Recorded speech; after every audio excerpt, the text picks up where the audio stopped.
Salut les investisseurs, dans cette vidéo, on va analyser ensemble le dossier Adobe. Pensez à vous abonner à la chaîne si ce n'est pas déjà fait et on commence tout de suite avec le cours de l'action Adobe. On voit que ça décroche depuis la publication des résultats.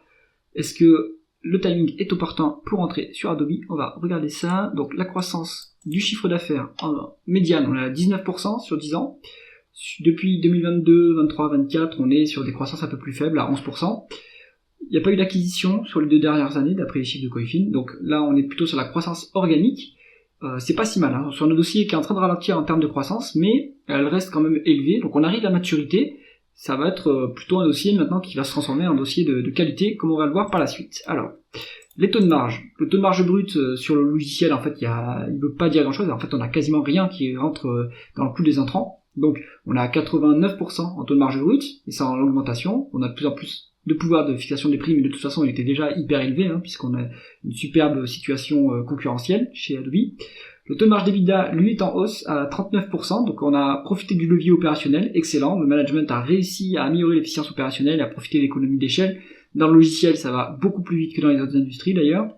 Le taux de marge net, lui, est quasiment au plus haut depuis la période. Alors on a eu, à mon avis, d'exceptionnel en 2020, ce qui explique pourquoi le taux de marge net est au-dessus du taux de marge d'EBITDA. Mais ce qu'on voit ici, en tout cas, c'est qu'on a aussi amélioré la qualité du dossier d'un point de vue financier et fiscal. Donc, excellent chez Adobe. On va regarder la conversion des bénéfices nets en free cash flow. Les free cash flow sont plus élevés que les bénéfices nets. Alors, comment est-ce que c'est obtenu?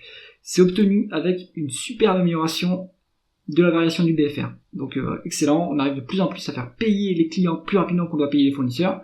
Ça, c'est excellent. Ensuite, est-ce qu'on a baissé la dépense en capital? Alors, non, on continue à investir massivement dans l'appareil productif. Donc ça, c'est bien pour la croissance future.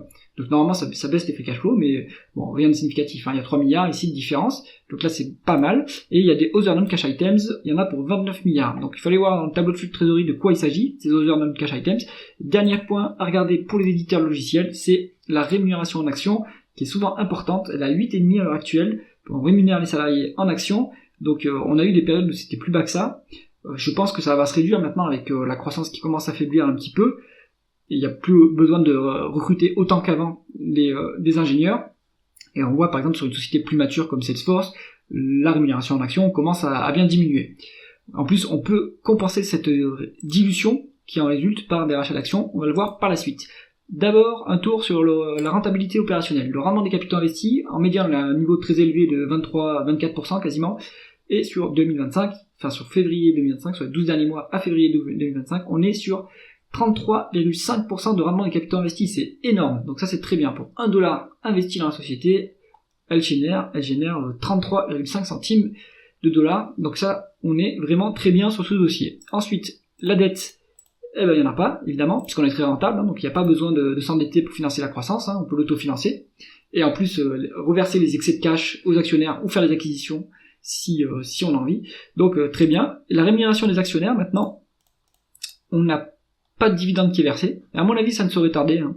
On a des rachats d'actions assez massifs.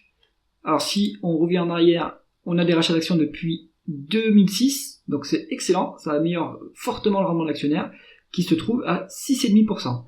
Donc vraiment très bon, hein, à ce niveau, le rendement de l'actionnaire est vraiment très très bon sur une société de qualité. Ensuite, on va regarder la valorisation. On va se mettre en price to free cash flow et on est décoté, on est fortement décoté par rapport à la médiane, hein. On est à 18,3 contre une médiane de quasiment 30, donc on est quasiment décoté de 45% sur Adobe. Donc là, ça devient value, hein, honnêtement. Même si on a des multiples qui sont pas des multiples value, mais par rapport à l'historique de la boîte, ça devient value là. On a un multiple qui est au niveau de 2022, quand on avait beaucoup d'inflation, ce qui a fait souffrir les entreprises de croissance. Parce que quand il y a de l'inflation, les taux montent, et comme il y a de l'inflation, eh bien les entreprises à duration longue, c'est-à-dire celles qui ont des free cash flow, mais dans longtemps, à cause de la croissance, eh bien les multiples baissent instantanément, puisque le multiple de discount, dans un DCF, augmente. Donc ce multiple, si le discount il augmente, eh bien la valorisation, mécaniquement, elle va baisser. Donc ça, c'est ce qui affecte les sociétés de croissance. Alors, si on regarde ça, on est au niveau de 2022, alors que l'inflation a beaucoup baissé. Et sinon, si on se projette en arrière, on est au niveau de 2013. 2013-2014, année de croissance faible au niveau mondial. Donc là, à mon avis, et ça sera la conclusion du dossier Adobe, Si vous voulez vous constituer un portefeuille de qualité, je pense que vous pouvez mettre Adobe en watchlist pour aller creuser de votre côté, parce que moi je ne fais pas de conseils, c'est à vous de faire les analyses de votre côté, mais d'un point de vue quantitatif, en tout cas, le timing semble opportun à ce niveau-là, à ce niveau de cours, qui offre une bonne marge de sécurité. J'espère que cette analyse vous aura intéressé, c'est le cas, mettez un pouce vers le haut et pensez à vous abonner à la chaîne. À bientôt!